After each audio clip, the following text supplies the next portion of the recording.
de la historia, en la historia de nuestra nación. El voto femenino en la Venezuela del siglo XX. Un legado de lucha y participación. Hoy, pues, nos reunimos para honrar la memoria de las mujeres venezolanas que, con su esfuerzo y determinación, abrieron un camino hacia una sociedad más justa e igualitaria.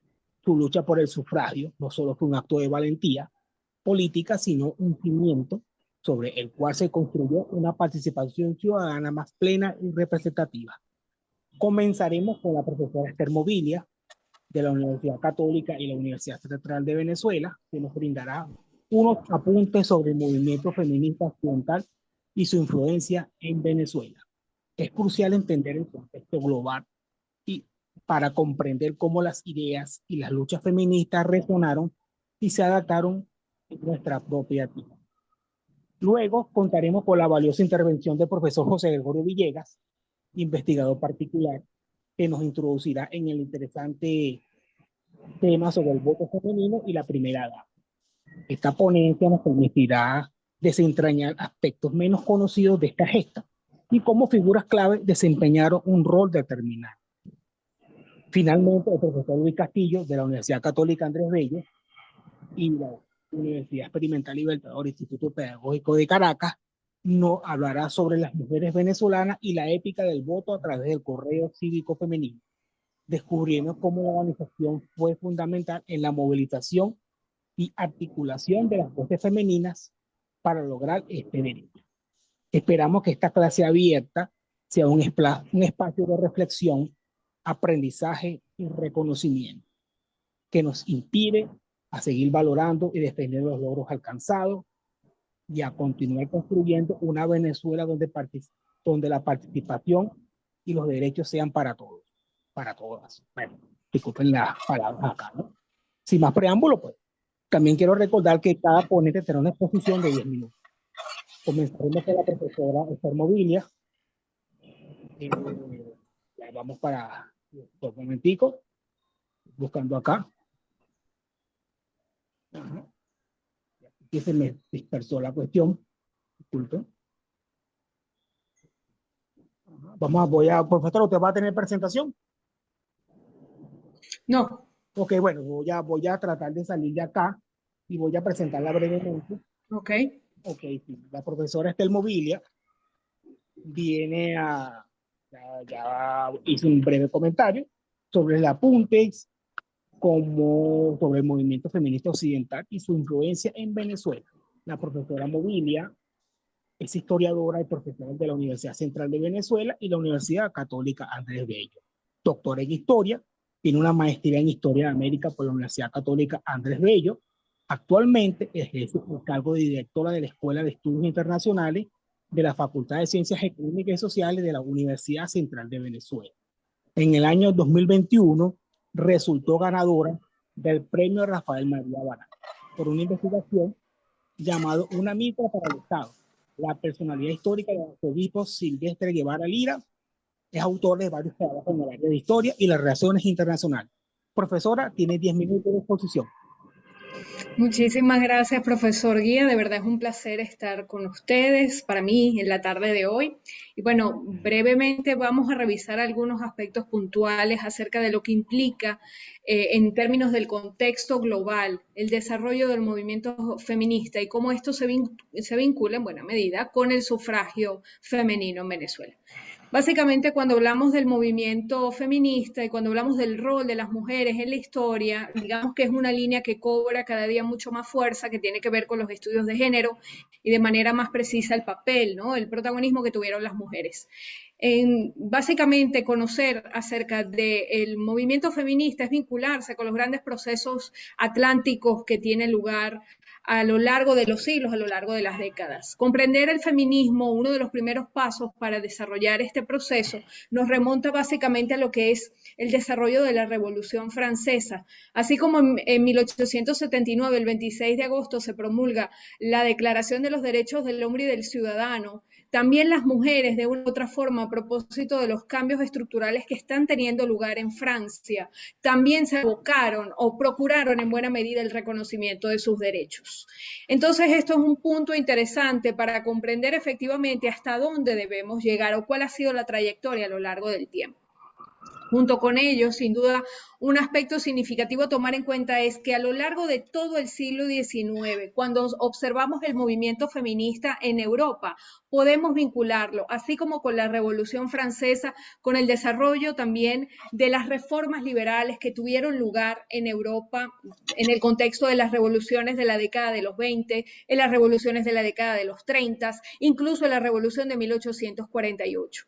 Así como los hombres pedían o en general las sociedades solicitaban mayor apertura, mayor participación, constituciones, sufragio. En buena medida también las mujeres reclamaban por el reconocimiento de sus derechos.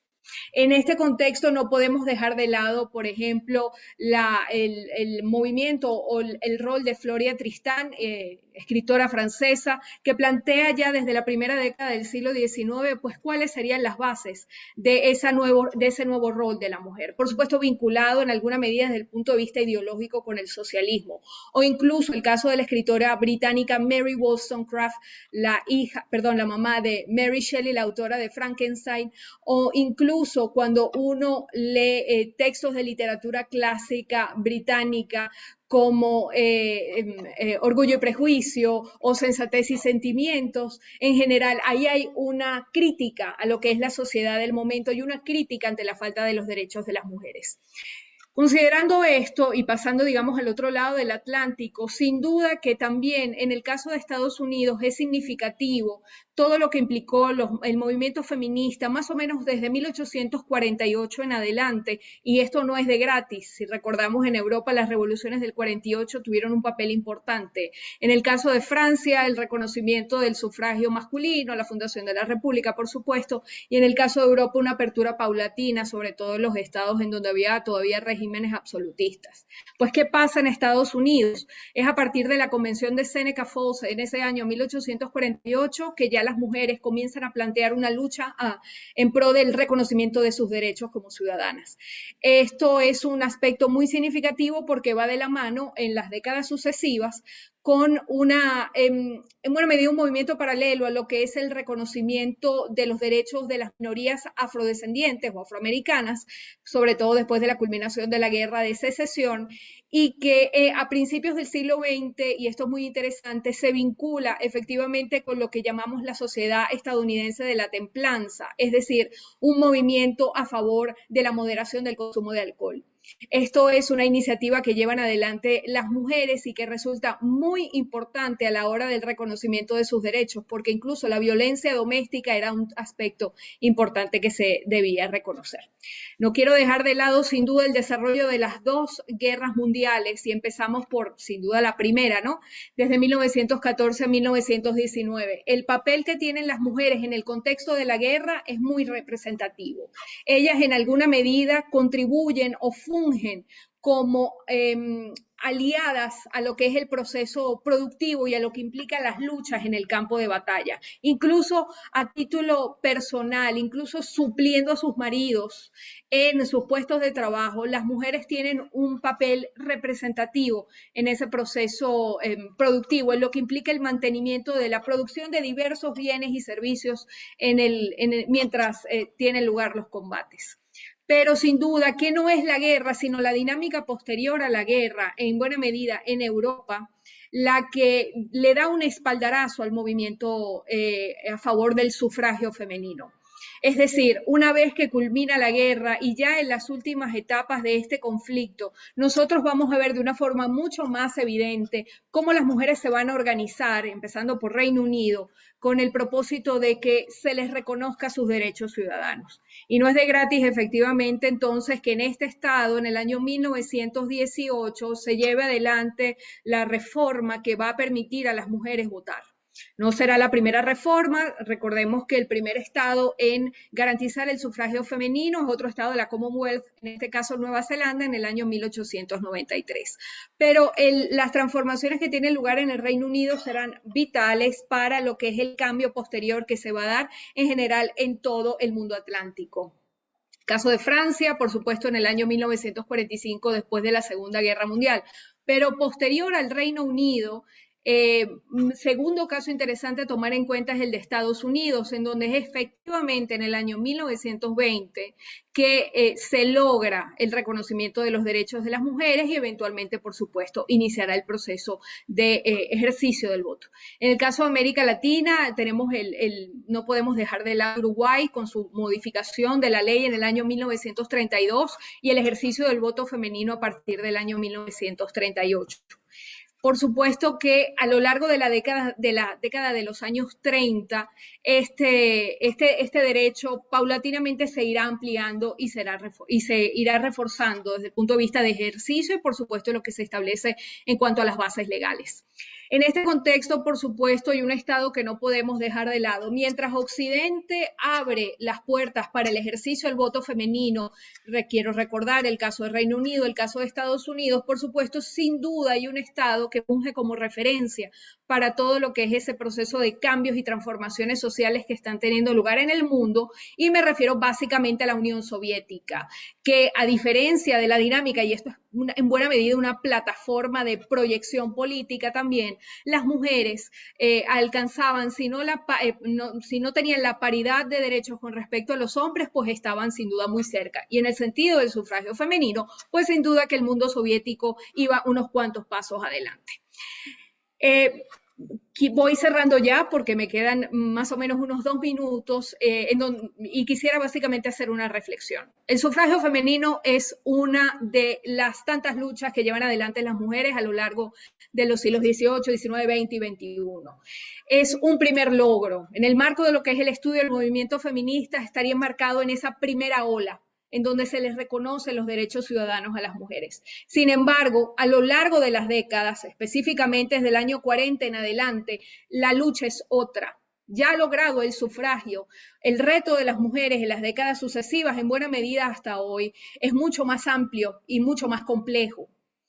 Me refiero, por supuesto, a lo que es el reconocimiento de los derechos reproductivos de las mujeres, a lo que implica, por supuesto, también el gran tema de las diferencias en cuanto a términos de ingresos existen entre hombres y mujeres, a todo lo que implica el aborto y el debate que está teniendo lugar en Occidente y de manera puntual en Estados Unidos acerca de estos temas. En buena medida, lo que quiero ir cerrando es que el sufragio es un paso importantísimo, pero ahí no queda la lucha, sino que es un proceso básicamente que se desarrolla.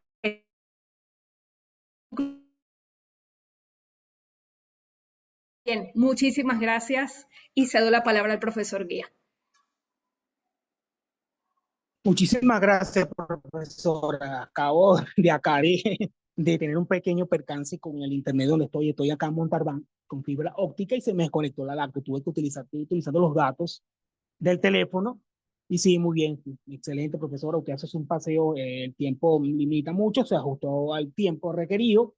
Usted habla de Flora Tristán, hace un hincapié de los derechos de la mujer en estos países donde siempre van a la cabeza en estos movimientos. Sí, hay muchas películas que también retratan esa lucha por las mujeres, por sus derechos desde el siglo XIX, quizás un poco más, pero el siglo XIX finales y el comienzo del XX se destacan estos elementos.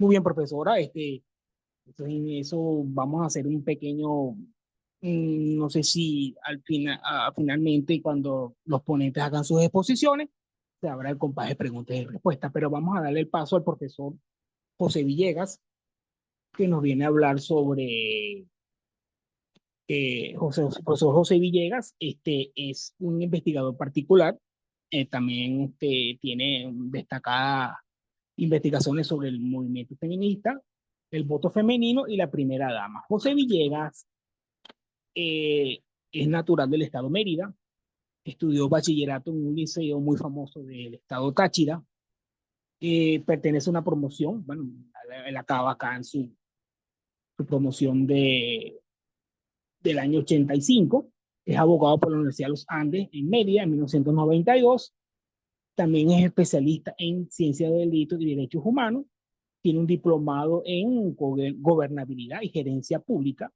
dictado por la Corporación Andina de Fomento, la Universidad George Washington y la Universidad Católica en el 2017. Y tiene una maestría también en historia republicana o historia de Venezuela por la Universidad Católica Andrés Bello. Recientemente La obtuvo recientemente, y también el profesor tiene este diplomado que es muy famoso de la Fundación Betancourt, que lo hizo en el 2000. Profesor, tiene 10 minutos de exposición José Villegas.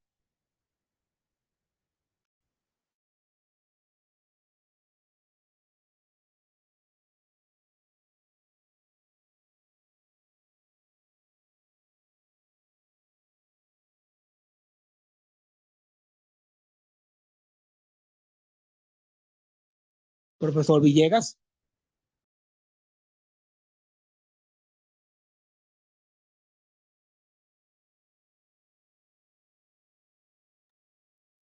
¿Sí me escuchan? Sí, lo escuchamos, profe. ¿Y se te escucha, Germán? Sí, estoy conectado con el teléfono, profesor Alejandro, apóyame allí porque se me desconectó por acá, en la lacto, y estoy con el teléfono con los datos y me Estoy apoyo viendo, allí. pero no veo al profesor Villegas conectado. Déjame revisar. No, Bueno, así si está. no, Ya, vamos a ver, revisar acá. Está conectado, pero no, no ha respondido. No sé si quieres pasar a otro. sí, el profesor a Luis Castillo, porque también podría suplantarlo mientras tanto, que el profesor José Villegas aparezca, por favor. Profesor Luis Castillo está por allí, ya lo vi. Luis, ¿nos escuchas? Sí, los escucho. Okay, perfecto. Entonces, Luis, ¿está listo para tu presentación? ¿Vas a usar alguna presentación? Bueno, tengo algo aquí que quizás puede ser ilustrativo Ok. para las personas que están conectadas. Entonces, mientras tú la vas haciendo, yo te voy presentando. ¿Te parece? Ok, vale. Bueno, el profesor Luis Castillo, que es nuestro siguiente ponente, es profesor adscrito al Departamento de Geografía e Historia en el Instituto Pedagógico de Caracas, Universidad Pedagógica Experimental Libertador. También realiza, pues, trabajos en el área de posgrado en la Universidad Católica Andrés Bello. Es coordinador del Centro de Investigaciones Históricas Mario Briceño Iragorri. También pertenece al Centro de Investigaciones de la UCA, en Historia, jefe de cátedra de Historia de Venezuela. El profesor tiene un recorrido importante de publicaciones y ponencias sobre el tema. Y pues entonces, Luis, para no ser tan larga la presentación, ya que nos tomaría bastante tiempo, pues presentar todo tu currículo, el escenario todo tuyo. Bien, muchas gracias, profesor Alejandro. Muchas gracias también por la invitación y agradecido también por las personas que están conectadas el día de hoy. Bien, vamos a conversar un poco, por supuesto 10 minutos siempre es poco tiempo para hablar sobre cualquier tema de historia, pero bueno, vamos a tratar de hacer un recorrido, un balance, un resumen de algunas cosas puntuales e importantes que tienen que ver, por supuesto, con esto que pudiésemos llamar la construcción del voto femenino en Venezuela y, bueno, los aportes o el significado que puede haber tenido el correo cívico femenino durante el tiempo que existió entre 1945 y 1947. Fíjense, eh, para hablar un poco de lo que significó el transitar, o algunos llaman la lucha o la construcción del voto femenino en Venezuela, hay que tomar en cuenta una serie de factores muy importantes. Y es que finalizando a mediados de la década de los 30, Venezuela suscita un acontecimiento que es muy importante para nosotros y muy importante también en el marco de la estructura política que va a tener nuestro país. Y esa situación que va a ocurrir es, por supuesto, el fallecimiento de Juan Vicente Gómez, este que vemos allí en la presentación. La muerte de Gómez, el accionar civil o social que entra como un actor también dentro de la estructura política que se va a desarrollar a partir de 1935, la presencia también de Eleazar López Contreras como un actor político que tiene algunas características de concilio entre las partes que se van a enfrentar o que se van a intentar enfrentar ante la muerte Juan Vicente Gómez, son algunos de los elementos que habitualmente tocamos o de los que se conversa al momento de hablar sobre la construcción de la política venezolana una vez fallecido Juan Vicente Gómez. Pero hay un elemento muy importante que tiene que ver con la participación ciudadana y es específicamente la actividad y la organización de las mujeres en Venezuela. Esa participación y esa organización de las mujeres venezolanas básicamente va a enfrentar no solamente los elementos legales que le impiden tener, por supuesto, una participación política, va a tener también que enfrentar, por supuesto, la negativa de una gran cantidad de actores políticos, en su mayoría, por supuesto, hombres, y también va a enfrentar un contexto cultural. Para que tengan una idea de que las condiciones o las dificultades, los obstáculos que la mujer venezolana va a encontrar en su camino para poder, en primer lugar, hacerse de un espacio como ciudadano y posteriormente a partir de ese reconocimiento ciudadano poder exigir una serie de derechos, para que tengamos una idea de eso, podemos irnos muchísimo más allá, muchísimo más atrás. Finales del siglo XIX, en la revista El Fojo Ilustrado, una revista muy importante de finales del siglo XIX y principios del siglo XX en Venezuela, aparece un artículo muy particular titulado Influencia política de la mujer. Es un artículo que aparece en 1897. Y el artículo dice lo siguiente, o un fragmento de ese artículo dice lo siguiente: no queremos que la mujer vote, hable en clubes y asambleas, intrigue, se agite, se mueva y se lance ese palenque de intereses y pasiones propia tan solo de la viril actividad. Es decir, que la participación política, la acción política e incluso el ser ciudadano parecía que estaba reservado exclusivamente para los hombres. Ese es el escenario que las mujeres venezolanas se van a encontrar. Y uno puede decir, bueno, ¿y qué sucedió? ¿Cómo es que las mujeres lograron llegar a tener la posibilidad de participar políticamente? Probablemente esto ocurrió porque los contextos internacionales, al final, no sé, de la Segunda Guerra Mundial, en la década del 45, la presencia de actores políticos que van a impulsar los derechos políticos de la mujer, son el resultado o son los que van a dar como resultado los derechos políticos de la mujer. Y realmente no es así. Por supuesto, el contexto internacional, por supuesto que los actores políticos que entran en escena en el siglo XX en Venezuela tienen, por supuesto, trabajaron también en pro del voto femenino en Venezuela, pero hay algo que es muy importante y que no debemos dejar de escapar, y es que la participación política de la mujer a partir de 1935 es sumamente activa.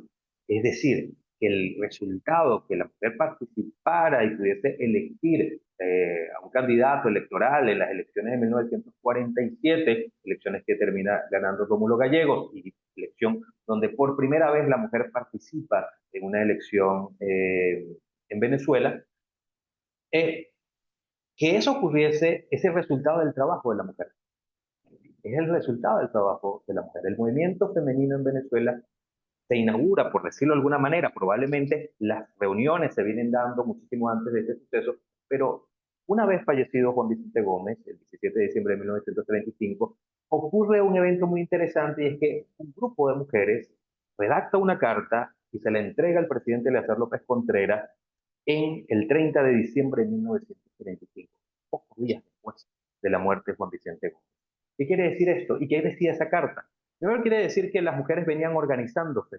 Es decir, esto no es fortuito, esto no es una situación de coincidencia. Las mujeres venezolanas venían reuniéndose, venían organizándose. En primer lugar, pensando en la construcción del carácter ciudadano, que fuesen reconocidas como ciudadanas. La carta que le envían a Eleazar López Contreras, entre otras cosas, no habla sobre el derecho de participación electoral, pero sí menciona cosas como, por ejemplo, que la mujer venezolana no sea despedida de su trabajo por haber quedado embarazada, poder tener permiso prenatal, postnatal. Es decir, ¿qué están solicitando las mujeres acá? Ser atendidas y ser visualizadas como ciudadanos y como entes productivos del país, y no sencillamente como un ente que está básicamente bajo la tutela de la figura masculina. Esto es muy importante entenderlo, porque el movimiento femenino en Venezuela fue sumamente activo y fue sumamente productivo.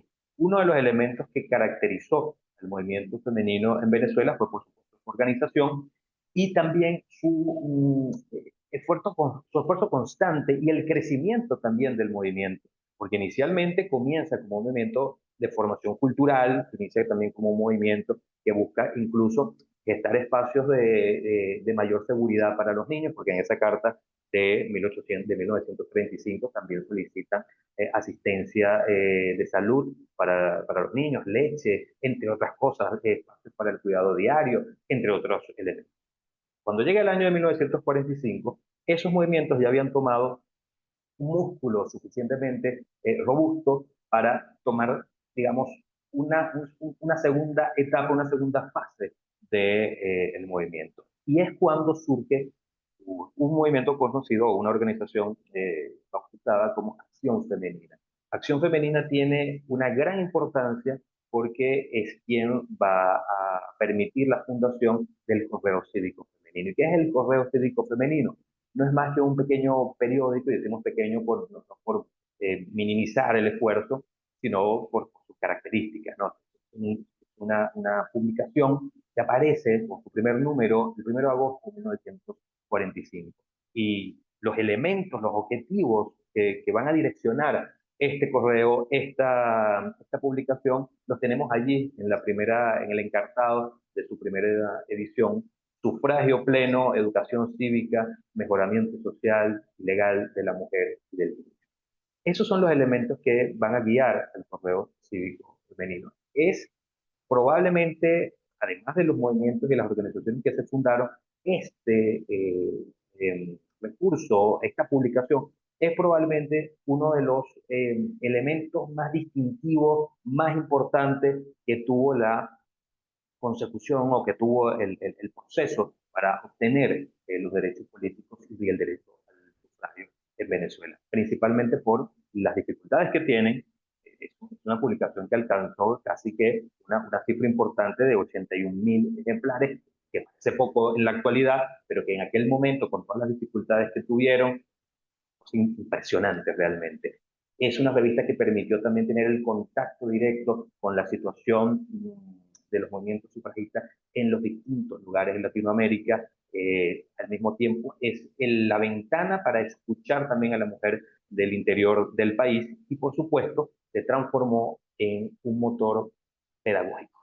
Esta publicación, esta revista, se convirtió por un lado en un motor para divulgar la importancia del voto y divulgar también la importancia de la democracia. Y por otro lado también se transformó, se convirtió en el vehículo perfecto para formar a la mujer venezolana que asumiese su rol cívico y su rol ciudadano, con todos los elementos que pues es necesario. Es decir, no solamente queremos el derecho al voto, sino que lo vamos a ejercer, van a ejercer ellas con todas las de la ley, es decir, con todos los elementos necesarios, con toda la formación que esto implica. El correo cívico femenino apareció incluso antes de la Revolución de Octubre. Esto quiere decir que no es un movimiento que va unificado con el otro movimiento político que se gestó en Venezuela. Luego, obviamente, se unifican, entran dentro de la línea que presenta la Revolución del 18 de octubre de 1945, pero comenzó como movimiento totalmente independiente. Por eso es importante recordar que el derecho al voto de las mujeres en Venezuela no es una asignación de un gobernante de turno, no es una asignación de un partido político, sino que es el resultado de un esfuerzo realmente tenaz, de un esfuerzo realmente robusto que llevaron a cabo las mujeres venezolanas entre el periodo de 1935 y 1947. Por supuesto, siguió mucho más allá, pero esta primera etapa fue esta etapa embrionaria y de trabajo inicial que nos dio como resultado el derecho al voto de la mujer y la inserción de la mujer dentro de la estructura política, dentro de la estructura como un elemento ciudadano activo, protagónico y, por supuesto, productivo. Vamos a dejarlo hasta acá para no abusar del tiempo, y luego en la ronda de preguntas pues pudiésemos aclarar algunos aspectos. Muchas gracias, Germán. Muchas gracias, profesor Luis Castillo. Sí, muy interesante su exposición. Usted hace prácticamente un estudio, ¿no?, sobre este proceso, claro, como dice la profesora Mobilia, ¿no? Las coyunturas internacionales también de alguna manera nos sumergen en estas cosas y lo que pasa afuera también se replica en el país, ¿no? Y sobre todo en el siglo XX, que es una Venezuela en transición, que está apuntando hacia otros derroteros y hacia otros elementos muy puntuales que permiten, pues, a través de este correo cívico femenino, pues la hemerografía también es muy importante. Año 45 también se dan ciertos elementos muy puntuales para poder entender, pues, esa etapa nueva que vive Venezuela en materia democrática. El Correo Ilustrado, sí, por cierto, que da una colección bastante exuberante y muy numerosa, que que fue editada por la Academia Nacional de Historia, creo, ¿no? Su debida oportunidad. Pero sí, profesor, es muy interesante, ¿no? El tema que usted está desarrollando acá con el derecho al voto. Ejercer ese derecho, no solamente era proponerlo, sino también hacerlo cumplir en los procesos eleccionarios en el país. ¿Ven? Más en este país que venía de atravesar de varios procesos autoritarios, ¿no? Bastante prolongados, ¿no? En materia política. Ahora le damos el paso al profesor José Villegas, si se encuentra acá presente. Profesor José Villegas. Buenas tardes, ¿me escuchan? Sí, claro, ¿Me claro, escuchan? tranquilo, profesor, no hay problema. Sí, cómo no. Buenas tardes. Buenas Sí, tardes para profesor. todos. Agradezco al profesor Germán Guía la invitación, además del gusto de compartir este coloquio con los profesores de Mobilia y Luis Fernando Castillo. El tema que yo voy a tocar es el voto femenino y las primeras damas en Venezuela. La transformación económica, política, social y cultural de Venezuela en el siglo XX tiene en la mujer una vanguardia. Para 1930 no estaba tan claro el rol que éstas tenían en la esfera pública. Sin embargo, conseguimos un antecedente a la Fundación Festival del Niño durante el gobierno de Eleazar López Contreras con el Comité de Damas Bolivarianas.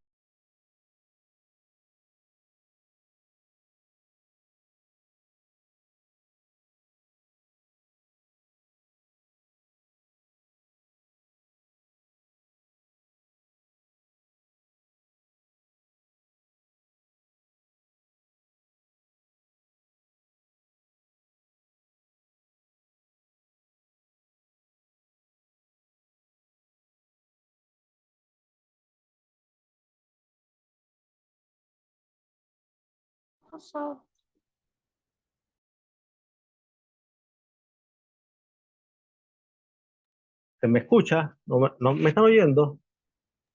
Ahora sí se escucha, no se escuchaba. Disculpe, Sí, aquí, no sé aquí dónde, estamos. no sé dónde me quedé o hasta dónde escucharon para poder continuar. José, estábamos Bueno, empezando a hablar de la Fundación del Niño, del antecedente al ah, Festival del Niño, perdón. gracias, doctora Mobilia. Sí, efectivamente conseguimos como un antecedente durante el gobierno de López Contreras el Comité de Damas Bolivarianas. Si bien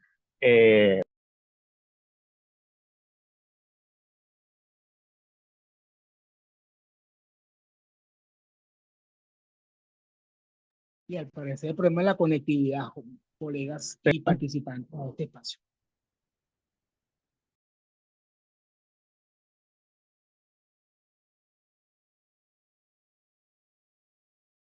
puedo hablar. Aló, Dios mío. Lo escuchamos, Se profesor Villegas. escucha, José, Sí. se escucha.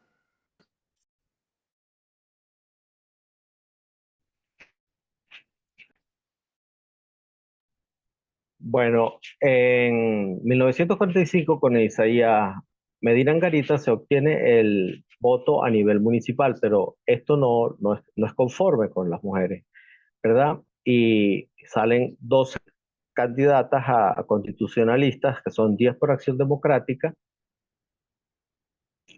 y una por COPEI y una por el partido URD. La Constitución, sancionada el 5 de julio de 1947, fue de muy corta duración. El Estatuto Electoral del año anterior, que también fue aprobado el año anterior, consagra el derecho al voto universal, directo y secreto, sin discriminación. Veamos quiénes eran los discriminados. Los discriminados eran las personas que no sabían ni leer ni escribir y las mujeres. En Venezuela, a ese momento, solo un 5% de la población, 27 de octubre de 1946, De cada 100 ciudadanos votaron 92 ciudadanos. Fue el nacimiento de la soberanía popular, elevando el rango constitucional en 1961, con la Constitución del 61. En este momento se abre la democracia representativa con una marcada centralización que incluye las funciones municipales. La esposa del presidente electo pasa a ser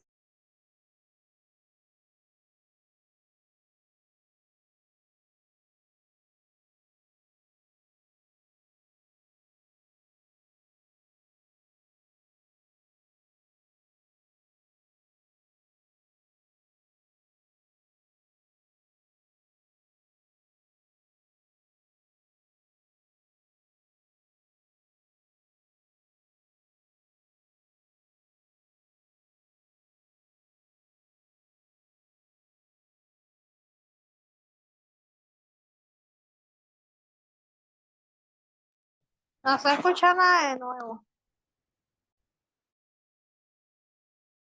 Sí, ese es un problema en la conectividad con nuestro internet. Qué broma, colegas, qué broma.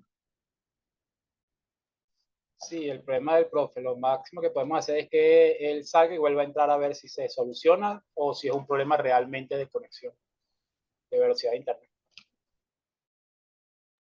Bueno, aquí ¿Me escuchan? constantemente en la LACO se me está dando la conexión y es fibra óptica, se va y viene, se conecta por un tiempo y vuelve otra vez a tuve que dejar los datos con el teléfono para que tenga mejor pues, fluidez y dinamismo.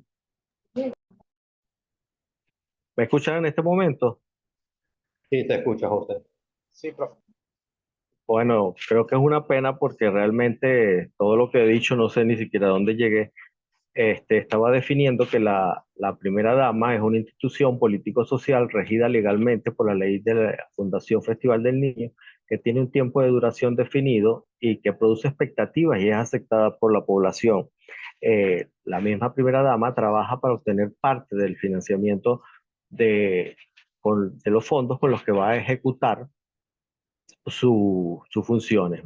He dividido a primeras damas en tres grandes grupos. Primero las pioneras, con Teotiste de Gallegos, que es la primera electa con elecciones populares y libres, y que fue a la primera que la prensa llamó primera dama de la República. Luego tenemos a Carmen Valverde Celedón de Betancourt, quien tuvo unos importantes logros como la escuela maternal, el Banco del Libro y creó la Asociación para la Reinserción Social de los Niños que regresaban del exilio. En principio, parece que todo este material se perdió. Sin embargo, recibió por primera vez al presidente de los Estados Unidos que visitó Venezuela, que fue John Kennedy, y su esposa Jacqueline Bouvier, en la quinta Los Núñez.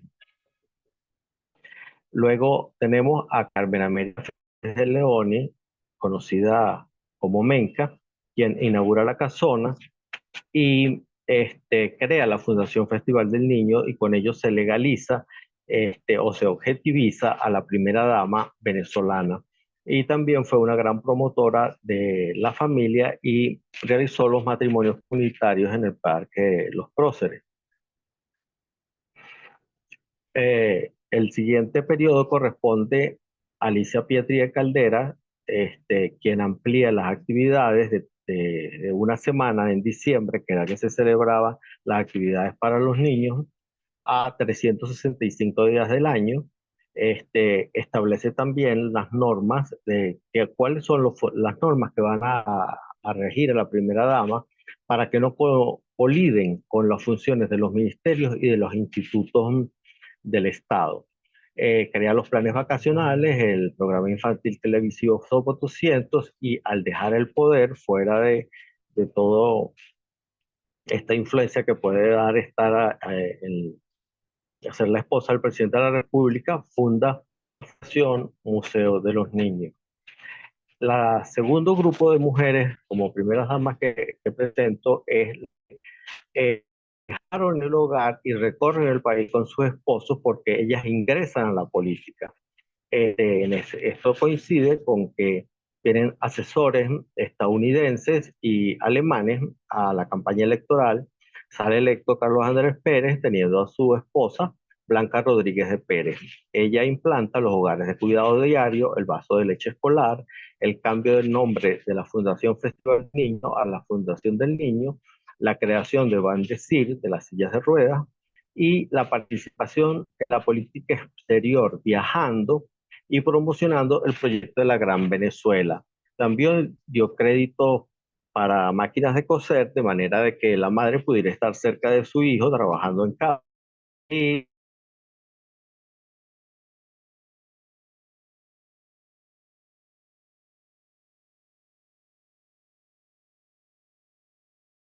presente.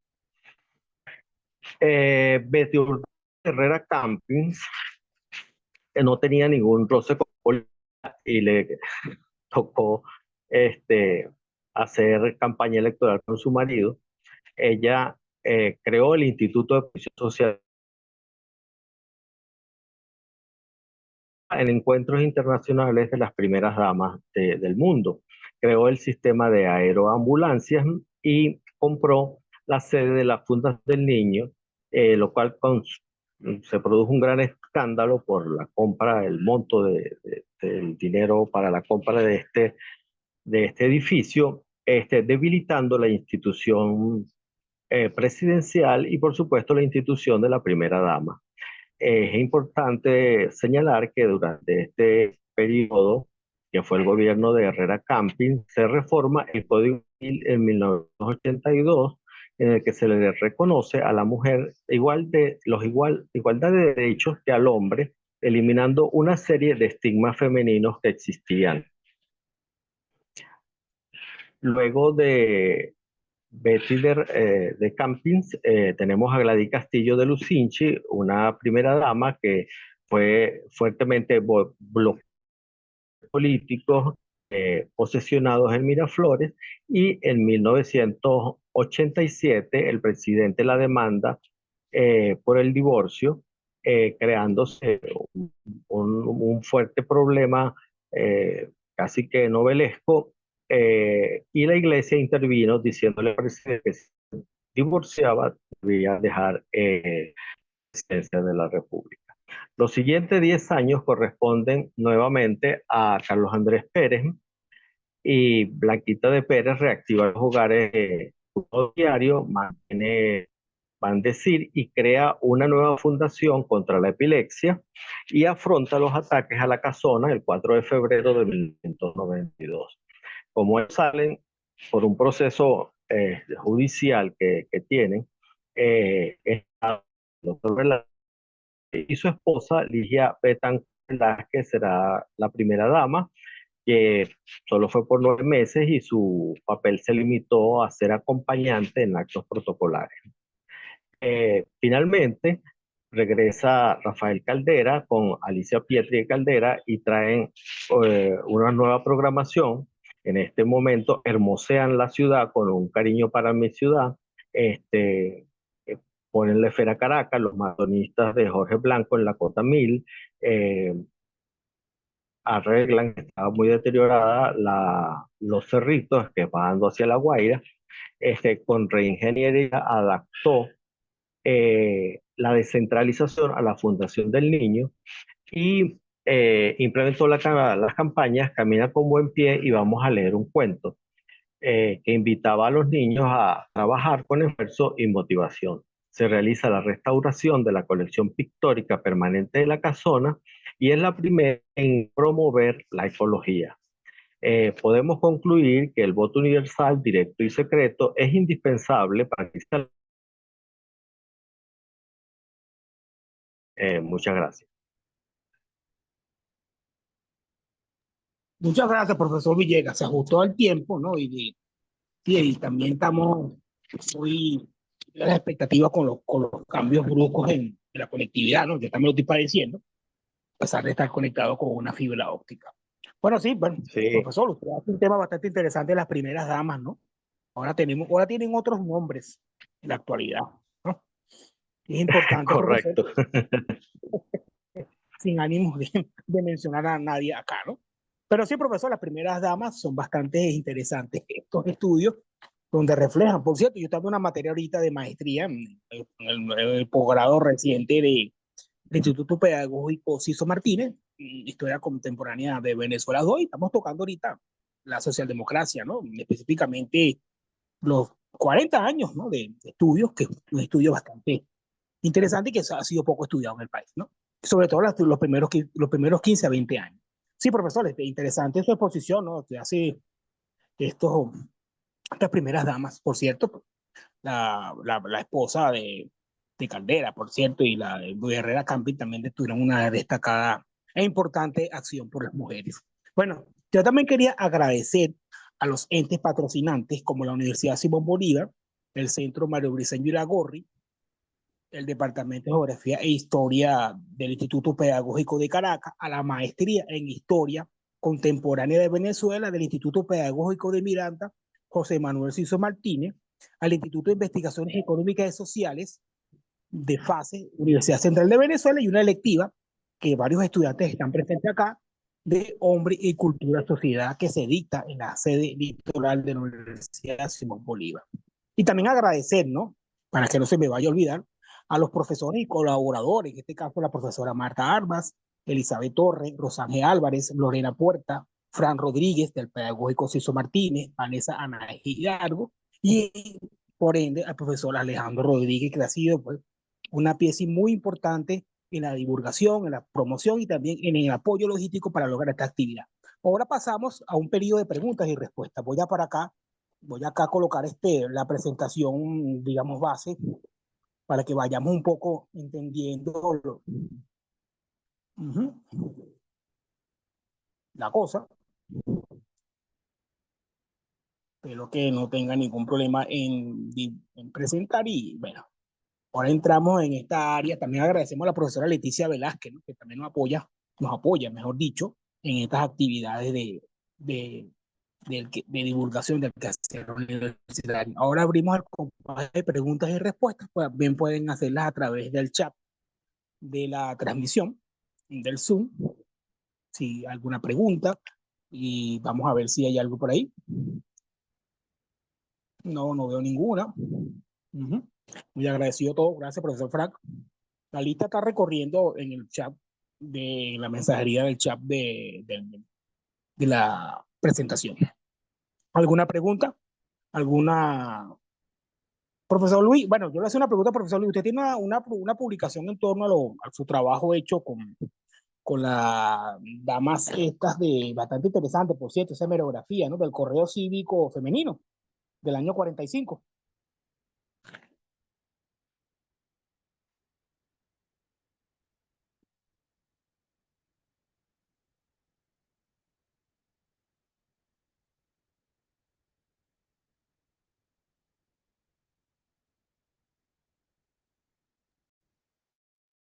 Profesor Luis, le iba a preguntar si tiene una publicación. Luis no está conectado, Germán, no lo veo conectado por acá. Sí, pues perfecto. Sí, cualquier pregunta, cualquier comentario, por favor, muchachos, un público interesado en hacer cualquier comentario o una pregunta hacia los ponentes.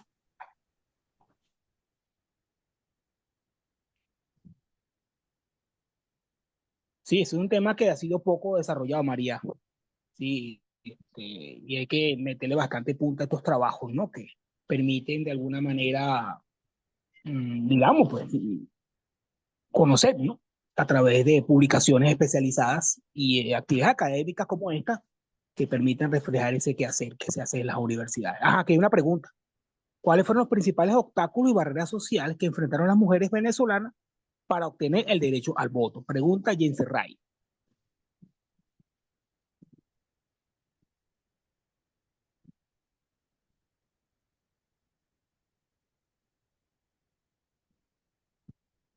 Bueno, si me permiten, puedo responder. ¿Cómo no? ¿Cómo no, profesor? En principio, el mayor obstáculo que tenían es que la mujer era considerada no una persona, sino que dependía de su padre o de su esposo, o en caso de que no existiera su padre, de su hermano mayor. Y tenía todos los derechos civiles reprimidos, o sea, los ejercía el hombre por ella. Ella no podía abrir una cuenta bancaria sin el permiso y la autorización, la firma de su esposo o de su papá. Ella no podía tener actividades públicas. Entonces, lo importante del voto femenino es que los derechos civiles poco a poco a raíz de que se logra el voto femenino. De esta forma, ya para el año 82, entonces con la reforma del Código Civil, las mujeres dejan de tener aquel problema de que si daban a luz sin estar casadas, sus hijos eran asentados en el acta de nacimiento como hijos naturales y no aparecía el nombre del padre. En ese momento se les permite que mediante un juicio pues, se pueda poner los dos nombres, los dos apellidos de la madre o se repitiera el apellido de la madre en caso de que este, ella tuviese un solo apellido. Igualmente, ellas podían ya demandar a sus esposos y pedir el divorcio, entre otras actividades que le permitieron ejercer como una ciudadana completa. Muy interesante, profesor. Sí, esas son cosas que uno la ve como cotidianas, pero son derechos que se han adquirido, ¿no? Bueno, al profesor Esther se le pregunta que si podría hablar nuevamente sobre los inicios de la influencia en el voto femenino. ¿Hay dos preguntas más por allí? Sí, aquí estoy. Yo también estoy teniendo problemas de conexión. Creo que tiene que ver con la lluvia. Me pasa que cada vez que empieza a llover, mi conexión tiene dificultades, ¿ok? Haré lo posible para garantizar la estabilidad. A ver, bueno, la pregunta es bastante ambiciosa porque me pregunta, creo que es Nicole, me parece. Estoy buscando hacia arriba la pregunta. Sí, es Nicole Nicole García. dice, ajá, ¿podría nuevamente hablar sobre los inicios de la influencia del voto femenino? Bueno, básicamente toda la ponencia que hice fue de eso, pero voy a intentar ser breve. O sea, el voto femenino es una de las grandes demandas en el marco de lo que son las luchas femeninas, ¿no? El voto implica un paso adelante en el proceso de reconocimiento de los derechos ciudadanos. Y de la misma manera como nosotros vemos en Occidente, que desde el inicio de lo que llamamos las revoluciones liberales atlánticas, tenemos un paso importante en ese proceso en Europa, específicamente el contexto de la Revolución Francesa, pues ahí también están las mujeres exigiendo derechos. Están las mujeres exigiendo derechos durante la construcción de la Primera República Francesa. En general están las mujeres exigiendo derechos del siglo XIX a través de obras de literatura, a través de escritos, en el marco de la militancia socialista, en el marco de lo que es la lucha por la templanza o la moderación por la ingesta de alcohol en el caso de Estados Unidos. En alguna medida nosotros vemos también un proceso que trasciende para las mujeres o que implica trascender la dinámica de lo privado, ¿no? Es el reconocimiento también de sus derechos. Y por supuesto, cuando llegamos al caso venezolano, pues Venezuela y lo que sucede en nuestro país desde el año 1946 en adelante, con lo que implica las elecciones y la participación femenina, no es un hecho aislado.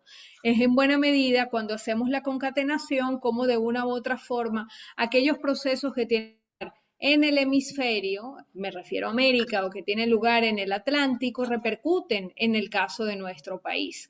Y está Venezuela abriendo el proceso en el año 46, bueno, ¿qué está pasando? En el 45 están votando en Francia las mujeres, en el 45 están votando por primera vez en Italia las mujeres. Es decir, no es un proceso que está desvinculado de la dinámica tan significativa que tiene lugar alrededor del mundo, ¿no? Entonces, no es ver a Venezuela aislada, es ver a Venezuela en el marco de un proceso global en el que pues están involucrados diversos actores. Y por aquí veo que Keimar, ya va que no lo leo, es Keimar, espero haber respondido la pregunta, Nicole. Keimar Díaz dice, ¿cuál es el primer país donde se otorgó el voto a la mujer? Lo dije hace un ratico, Nueva Zelanda, 1893. No sé si hay algún otro, creo que pregunta para mí, estoy leyendo, Ignacio Andrade, creo que ya son para los otros ponentes. Bien, gracias. Bueno, muchas gracias, profesor, por la aclaración de los puntos. También a Alessandro del Bocio pregunta por qué se dice que durante Medina Garita, su sistema, entre paréntesis o entre comillas parlamentario, las mujeres estaban reprimidas políticamente. Si en la representación de Acción Democrática se encontraba ya mujeres.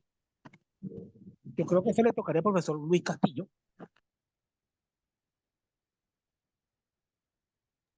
Luis no está conectado, hermano. Ok, está bien, gracias, profesor. También hay otra por ahí sobre el Bueno, feminismo en el 47.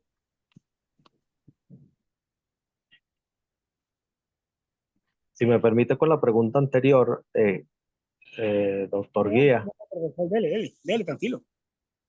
el asunto es que el gobierno de lo que se logra es el voto municipal y la población aspiraba a tener el voto universal, directo y secreto y el presidente de la República. Entonces ellos tenían como una idea de ir dándole a la mujer paulatinamente derechos. Se dan los hechos de octubre, que por supuesto deponen a Isaías Medina Angarita, es que se hace la constituyente del 46, de 1946, y allí la representación de mujeres fueron de 12. Quiere decir que tuvimos en la institución que fue base para la del 61, porque fue una constitución con muchas polémicas, muchos votos salvados, por eso su tiempo de duración fue muy corto.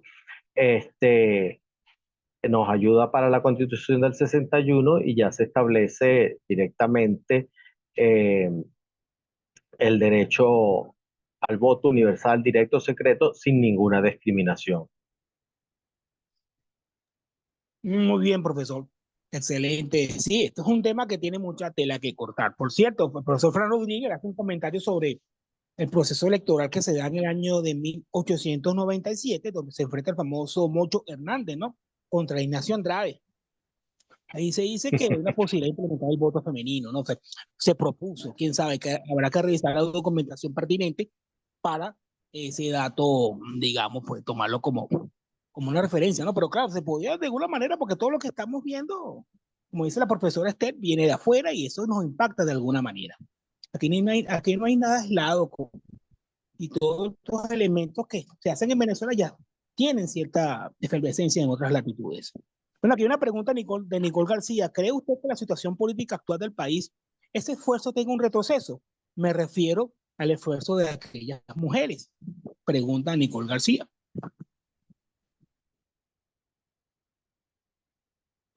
Esa la puedo responder yo, probablemente Adelante. con bisturí, con un bisturí. Puedo responder esa pregunta. A ver, depende de cómo lo veas.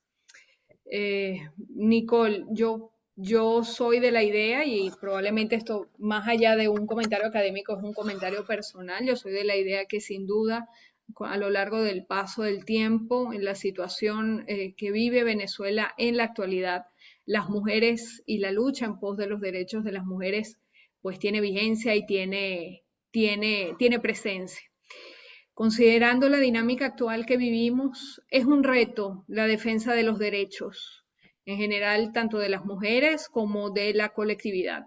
Por eso es que probablemente cuando lo vemos en perspectiva lo tendemos a ver como un retroceso. Pero no es solamente un tema femenino, ¿no?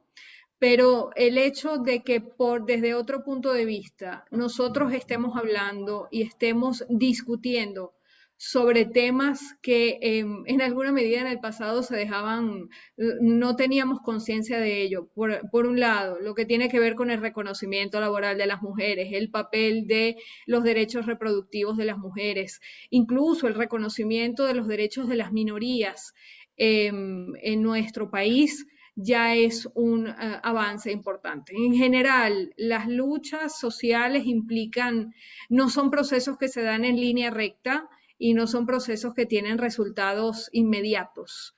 Implican mucho de avances y retrocesos, y aquellos que estudiamos historia, digamos que esa dinámica social es familiar para nosotros, ¿no?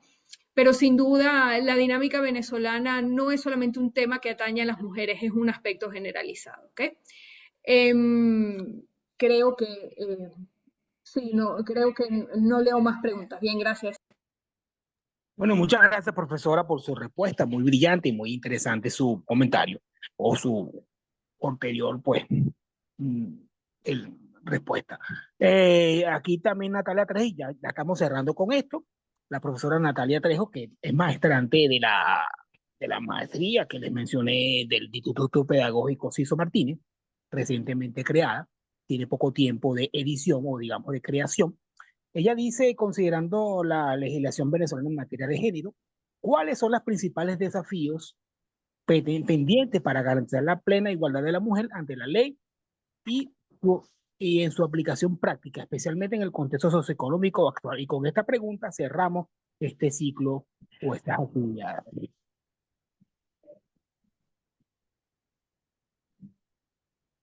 Doctor, ¿puede repetir la pregunta, por favor? ¿Cómo no, profesor? Ya voy. Pregunta, ¿cuáles son los principales desafíos pendientes para garantizar la plena igualdad de la mujer ante la ley y, y en su aplicación práctica, especialmente, mejor dicho, en el contexto socioeconómico actual?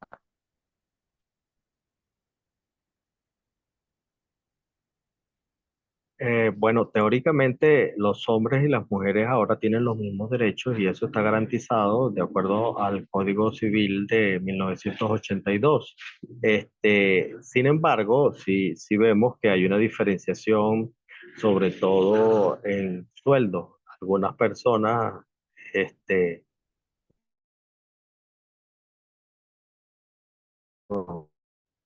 paga el hombre que la mujer. Esto es algo que por lo que aún se sigue escuchando, y no es solamente que nos suceda en Venezuela, sino que vamos en otras latitudes en el mundo, y sobre todo, usted que nombró las películas en este trabajo de cine y televisión, es muy frecuente ese tema de que la mujer gane menos que el hombre.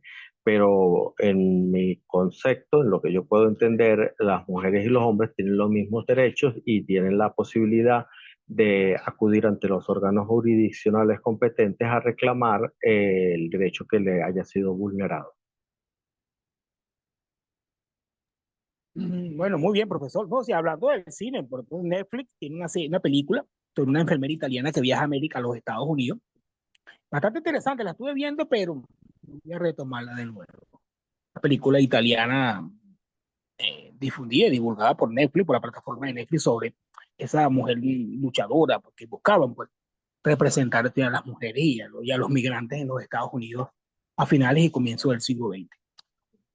Del XIX y comenzando el siglo XX. Bueno, muchas gracias por su participación. Yo creo que la actividad ha sido bastante provechosa, muy interesante, es un tema que genera muchas discusiones y que todavía sigue presentando pues, ciertas aristas para la investigación, que es un tema poco desarrollado en Venezuela y que se necesitan pues, nuevos trabajos, ¿no? Que permitan complementar un poco ese bagaje historiográfico que tenemos acá en el país. Bueno, permítame otra vez agradecer a los colaboradores, entre ellos Marta Armas, Elizabeth Torres, Rosángel Álvarez, Lorena Puerta, Fran Rodríguez, Vanessa Anaí Hidalgo y el profesor Alejandro Rodríguez, que ha sido pues un gran sostén de esta actividad. Agradezco también a los estudiantes de la Universidad Simón Bolívar, de la Universidad Central de Venezuela y otros que también están conectados acá, ¿no?